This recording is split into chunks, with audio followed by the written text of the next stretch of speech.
This is the vlog about Spider-Verse. So I'm going to be talking about Spider-Man Into the Spider-Verse in this particular video, so that means there's going to be spoilers, and I'm not kidding. So go away unless you want it to be ruined that the real Spider-Man was the friends we made along the way. And you think that's a joke, but it's not a joke because that's the moral of the movie. So if you're watching this, you know what Into the Spider-Verse is probably. You've seen the trailer or you've heard the buzz at this point. It's been out for some days and it'll have been out for more days by the time this video comes out. So you know, but basically it's about Miles Morales. He's a Latino black kid in New York who gets bit by a radioactive spider. And he becomes a Spider-Man. And there's also a pig that's a Spider-Man, and an anime girl, and a Peter, and a Gwen, and a noir guy. I say all this as if I don't know what the deal is. I'm actually like, I've been hyped for this movie for a long time. I have read the whole thing here. I really like Spider-Verse, and I really like the movie, and I'm here to talk about that a bit. Because going into this movie, Spider-Man: Into the Spider-Verse, in that distinctive sort of Spider-Verse-y font, the one thing only, was that they were going to do all the cool shit from the comics without telling the story of the comics. That's all that I wanted. That's probably not what you were expecting to hear. So you watch the trailer for Into the Spider-Verse, and it's... the animation style is incredible, the voice acting is hilarious, and it just looks like a fun, good time movie. And if you look to the Spider-Verse comic, you kind of see some of the same thing, where it's like there's all of this, different characters showing up, and it's at its heart like a fun, zany, sort of weird concept of, oh, the Spider-Mans have to get together and be Spider-Mans together.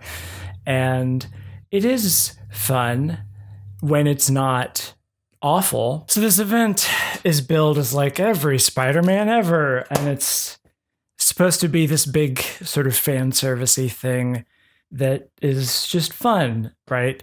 And I don't know, like I haven't read every Spider-Man ever, so I'm not filled in on the whole history. I don't get the entire context, but I still love the idea because it's fucking dumb, and I love dumb things. And that's what's wonderful about this entire event, is that it is exceedingly dumb because it's filled with weird, stupid stuff like here. Spider Cat. That's Spider Cat. It's a Spider Cat right there. It's a cat. Spider Cat. But in this same page is exactly the problem with Spider-Verse as an event, which is, oh, that's fun. A Spider Cat. Oh, they torture it. Oh, they kill it. And they eat it. And that gets to the part where I tell you what the deal. So, Spider-Verse, right? All of the Spider-Mans have to come together. The thing is, that's happening is that Spider-Mans are dying all over the multiverse. This stupid guy, here he is, Superior Spider-Man. He realizes that all the Spider-Mans are being killed all over the multiverse. So he decides to build an army of Spider-Mans from across the multiverse to fight whatever it is that's killing all of the Spider-Mans. And they encounter this dude who's like a dumb steampunk, one of the punks. Like he's got like a diving bell on his head, and he's got like it's not a trident, it's a bident. Because it's just got the two prongs. And he stabs Spider-Mans in the chest and they die. But he's not the actual threat. The thing is, the threat is a family of vampires. Just literal vampires.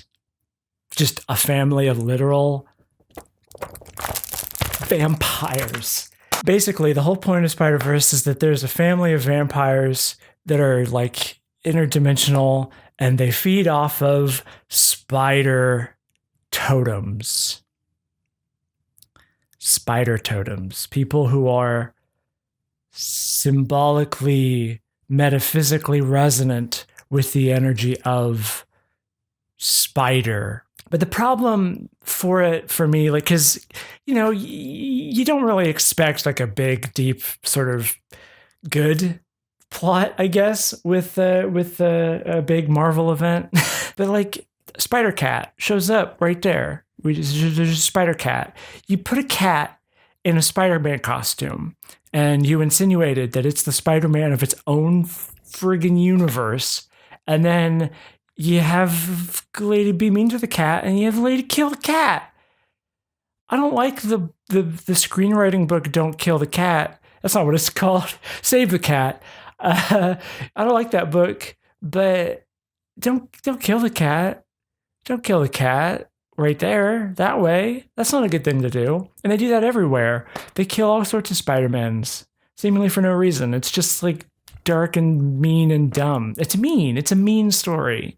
It's a mean story, and I don't like it. Except that everything outside of the main story is wonderful, because you have all of the like tie-in books, Spiderverse TeamUp, that are just like hilariously weird, where you just have people like writing all of these different Spider-Mans into with dumb stories with each other. The best one by far is Spiderverse TeamUp number 2, where they have Miles Morales from Ultimate Spider-Man, they have Peter Parker from the Ultimate Spider-Man cartoon, and then they have Peter Parker from the original 1960s Spider-Man cartoon. Look at this panel. Look how dumb this panel is. Look how dumb this panel is. This panel is so dumb, and I love it. It's such a dumb panel, and I love it. The thing is, that moment is so good, it made it into the movie in the post-credits scene. Spoilers. Again, I already said that. The friends you made along the way was the Spider-Mans. So going into Spider-Verse, I was expecting, hoping, fingers crossed, that they were going to do all the fun stuff from the comics without getting into the actual story, because the story is bad and dumb and terrible, and it's not fun, and it's bad. So I was hoping that they would get rid of it, and they did. So based on the trailer, it's the main character is Miles Morales, which is an objectively fantastic decision, because Miles Morales is a way better Spider-Man than Peter Parker ever was. That's my hot take. But I also found their choice of which Spider-Mans that would team up with Miles and Peter to be super interesting, because they're not the obvious choices. Obviously, just Miles Morales' story kind of requires that he has Peter Parker there to teach him the ropes. Kind of Miles Morales as a character, as he's conceived of in the comics, is in reaction to the death of Peter Parker, which I actually wasn't expecting them to do in the movie. I was surprised at how much they actually stuck to Miles Morales' origin story. But so they added Spider-Gwen, Gwen Stacy, Spider-Woman. This is from before they decided that her name was Spider-Gwen, before we, as the audience, decided her name was Spider-Gwen, because this was the issue where she was introduced. She actually was invented for Spider-Verse, for this Edge of Spider-Verse series. Anyway, Spider-Gwen's super popular these days, so her inclusion is kind of makes sense to me, because she's fun. She has a different appearance. We'll talk about this in a second with animation and like differentiating people visually. But it's 2018. You can't just have like Spider-Mans. You gotta have a Spider-Woman's in there too to help diversify things, and Spider-Gwen's a great choice for that. The other three, God, there's 6 of them, isn't there?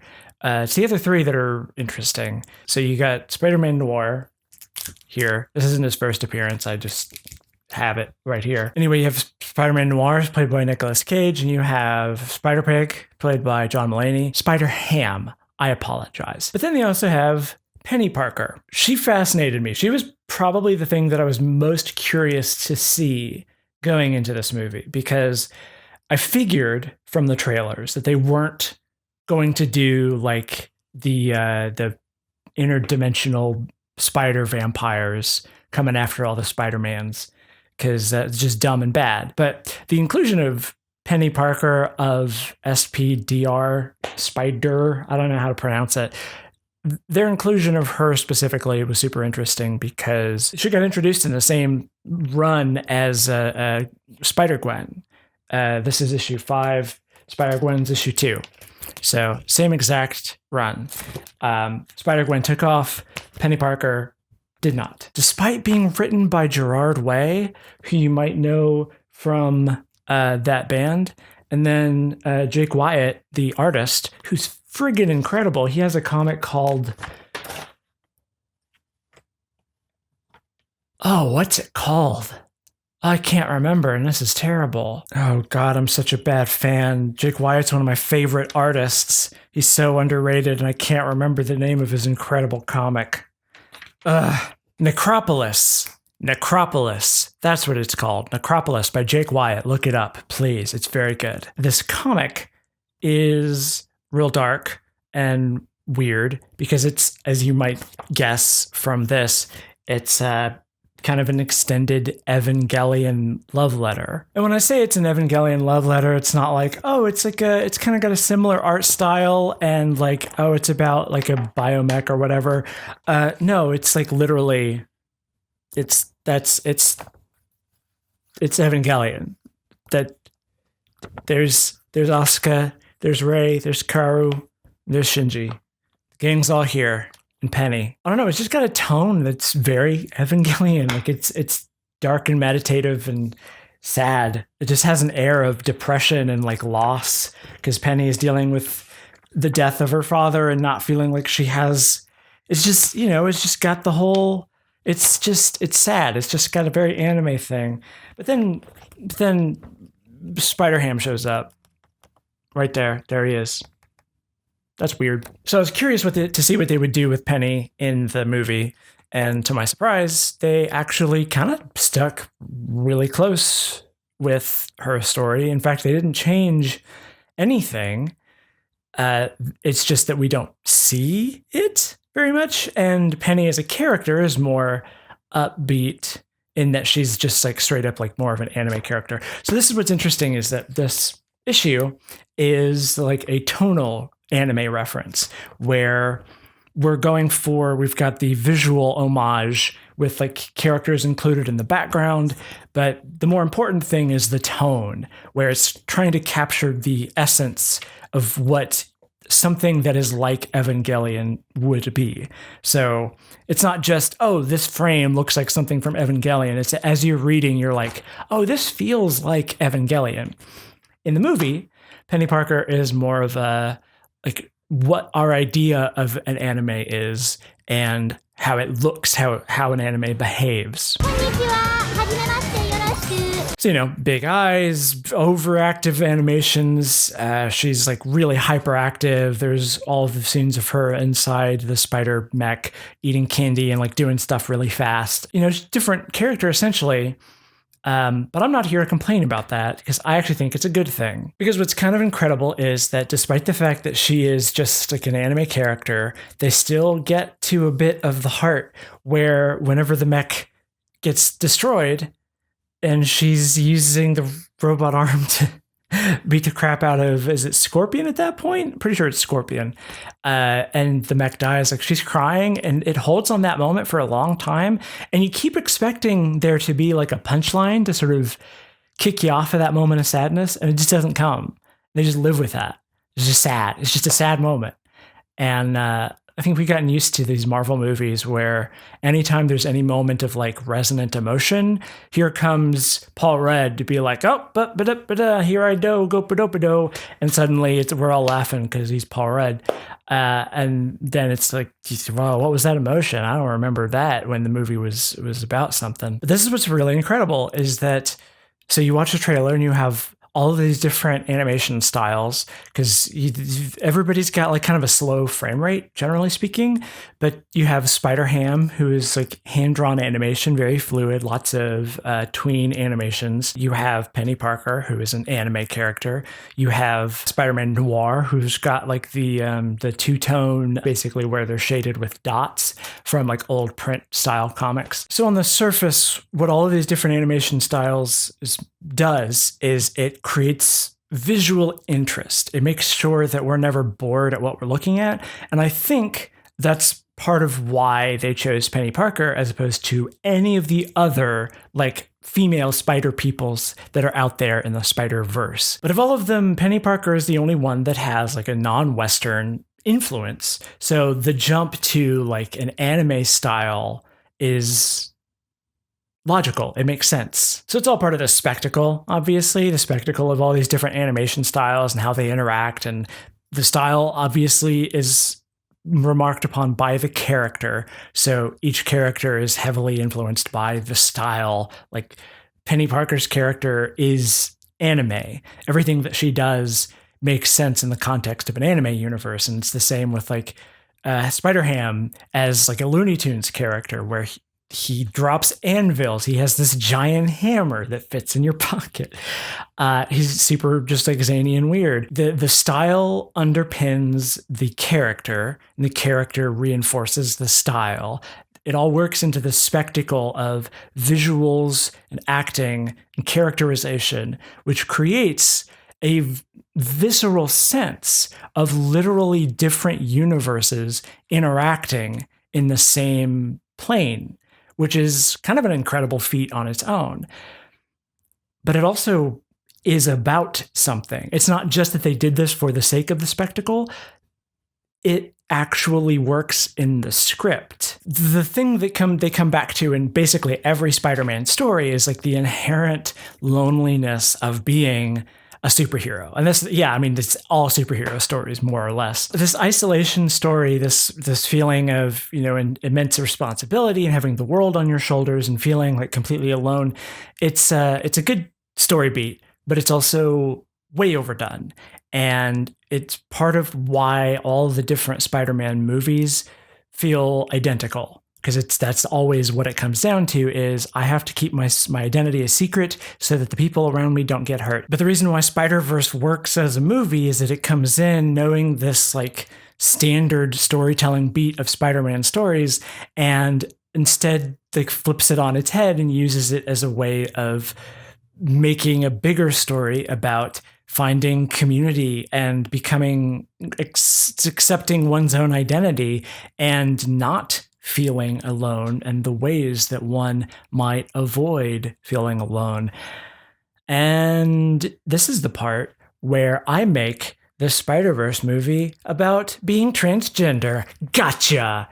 Transgender agenda strikes back again. It can get